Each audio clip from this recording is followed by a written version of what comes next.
안녕하세요. 임태형입니다. 오늘은 우리나라 치대 입시 요약해 보도록 하겠습니다. 2025학년도 입시 기준으로 우리나라에는 총 11개 치대가 학생을 선발합니다. 정원 내 모집 630명에 정원외 모집 13명까지 포함하면 최대 643명 정도까지 뽑을 수 있습니다. 의학계열 중에서는 수의대 다음으로 모집 규모가 적은 편에 속합니다. 11개 대학 중에서 서울대, 부산대, 전남대 등 3개 대학은 학석사 통합과정으로 7년제이고 나머지 대학들은 6년제입니다. 최근 모집 정원에 큰 변화는 없었고 올해도 예년과 비슷한 규모로 신입생을 선발합니다.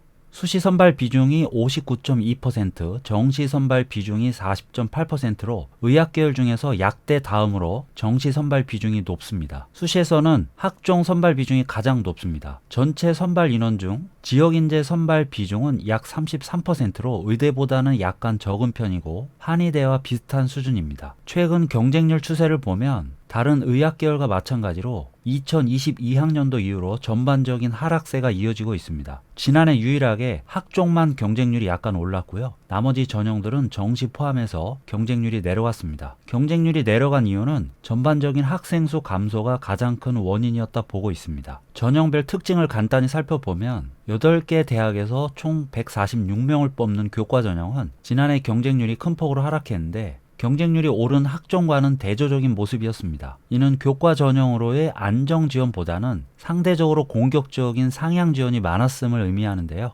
N수생 증가와 지난해 수능 킬러 문항 배제 등의 변수로 인해 수능 최저에 대한 부담이 컸던 것도 한몫한 것으로 보입니다. 치대의 모든 교과 전형은 수능 최저를 요구하는데 국수, 영탐, 뇌과목 중에서 3과목 합이 5 내지 6인 경우가 가장 많고 경희대와 부산대가 3개 합 4, 연세대가 국수탐에서 1등급 2개와 영어 3등급 이내를 각각 요구해서 까다로운 편에 속합니다. 치대 교과 전형 합격자들의 평균 커트라인 내신은 일반 전형 기준 약 1.22등급대, 지방대들의 지역인재 전형은 약 1.42등급대로 나타났습니다. 의학계열 중에서는 의대 다음으로 높은 수준이라 할 수 있습니다. 참고로 서울대와 단국대 천안캠퍼스, 원광대 등 3개 치대는 교과 전형이 없습니다. 치대 학생부 종합전형은 11개 치대 모두에서 시행됩니다. 이 중에서 부산대는 지역인재 전형으로만 선발해 타 지역 학생들의 학종 지원이 불가능하고 원광대는 특이하게 학종에서 인문계열 학생 2명을 별도로 선발합니다. 전형 방법은 대체로 1단계 학생부 평가, 2단계 면접 평가로 진행되지만 경북대 일반 학종과 일부 농어촌 전형 등 4개 모집 단위에서는 면접 없이 학생부 평가 100%로만 선발하기도 합니다. 수능 최저를 요구하지 않는 치대 학종으로는 총 5개 모집 단위가 있는데요.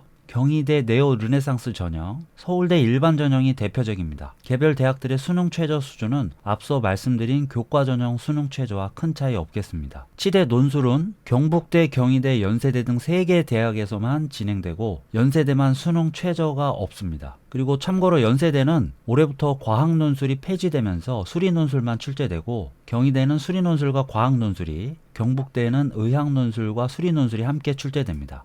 치대 정시는 가군에서 80명, 나군에서 162명, 다군에서 15명을 뽑게 되는데 다군 선발은 강릉 원주대가 유일합니다. 서울대와 부산대는 수능 점수뿐 아니라 교과 내신을 비롯한 학생부 평가를 함께 한다는 점, 원광대는 학종에서와 마찬가지로 인문계열 4명을 자연계열과 구분해 별도로 선발한다는 점이 특징적입니다. 원광대 이외에도 수능에서 확통, 사탐 선택한 문과 학생이 지원 가능한 치대 정시 모집 단위는 연세대와 경희대 2곳입니다. 다만 이들 모집 단위들은 과탐 선택자들에게 가산점을 주고 있기 때문에 문과생들은 상대적으로 점수 산출에서 어느 정도 손해를 감수하고 도전해야 하겠습니다. 11개 치대 정시 일반 전형 커트라인 평균은 수능 100분위 기준으로 97.59점, 국어 100분위와 수학 100분위, 그리고 탐구 2과목의 평균 100분위를 합산 후 3으로 나눈 값인데 영어 1등급을 전제로 하고 국수탐 수능 총 115문제 중에서 평균적으로 5문제에서 7문제 정도 틀려야 나올 수 있는 등급대입니다. 지역인재 전형이나 농어촌 전형처럼 컷이 다소 낮게 형성될 수 있는 모집 단위라 할지라도 수능에서 틀린 문항수가 10개를 초과하면 합격이 쉽지 않을 것으로 보입니다. 물론 매년 수능 난이도나 대학별 수능 점수 환산 방식에 따라서 유동적일 수 있는 기준이기 때문에 대략적으로만 참고하시는 게 맞겠습니다. 이렇게 올해 치대 입시를 살펴봤는데요. 의대 다음으로 입결이 높은 계열이기 때문에 당연히 올해 의대 정원 확대 영향을 직접적으로 받는 모집 단위들이 많을 것으로 보입니다. 특히 지방 치대들의 지역인재 선발이 가장 큰 영향을 받을 것으로 보이는데 정시보다는 교과 전형이나 학종에서 입결이 예년보다 조금 낮아질 수 있겠습니다. 의대 정원 확대가 지역 인재 선발 중심으로 이뤄질 것이란 예상 때문인데요. 따라서 지방 치대를 목표로 하는 비수도권 학생들은 올해 자기 지역 의대들의 정원 확대 상황을 살펴보고 치대 지원 전략에 참고해야 하겠습니다. 수도권 고3 학생들의 경우는 아무래도 학종 도전이 가장 무난할 수 있는데 올해 고3 학생 수가 작년보다 4% 정도 증가하기 때문에 경쟁률 하락을 기대하기는 쉽지 않을 것으로 보입니다. 학기 초에 자기 내신이나 비교과 내용을 냉철하게 분석해보고 목표 치대 합격 선배들과의 격차가 크다고 느껴질 경우에는 지금부터라도 논술이나 정시 준비에 적극적일 필요도 있겠습니다. 의대나 치대 같은 최상위권 입시는 전학기 내신이나 비교과가 완벽한 학생들이 워낙 많기 때문에 3학년 1학기 때 학생부에서 반전을 노려보는 것이 현실적으로는 쉽지 않다는 점을 인정할 필요가 있겠습니다. 오늘 치대 입시 영상은 여기까지입니다. 추후 한의대나 수의대 입시 분석 영상도 준비해 보도록 하겠습니다. 감사합니다.